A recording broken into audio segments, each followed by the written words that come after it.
înșată când au înghisat.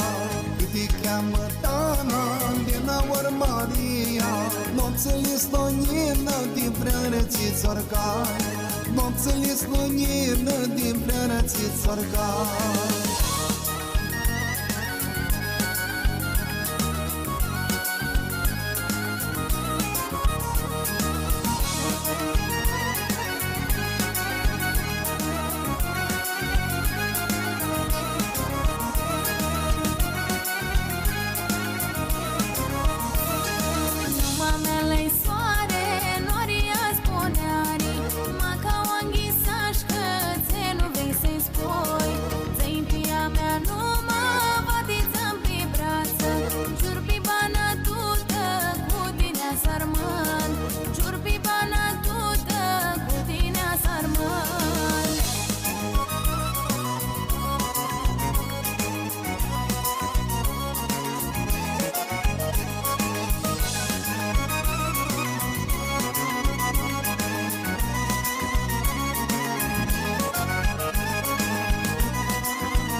Feată tine, nu mi pistipsești să mă ștuiese feată, eu ți știu numai.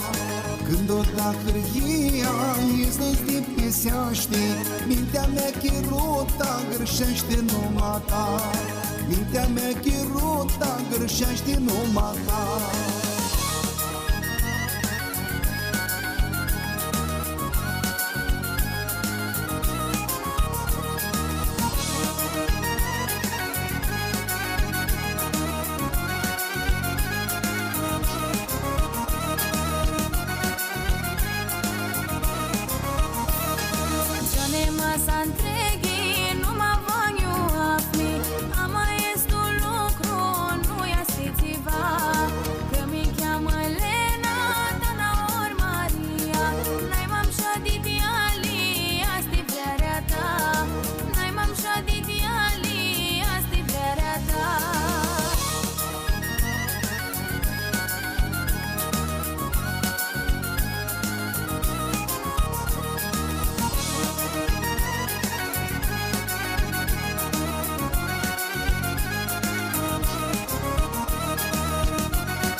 Vreau să-mi spuneți așa.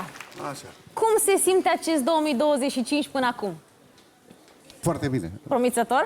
Foarte promițător. Și am început și cu o cântare, asta înseamnă că anul 2025 va fi plin de cântări și belșug. Și cântări și voie bună. Vă mulțumim că ați fost alături de noi în această seară. Aplauze, doamnelor și domnilor!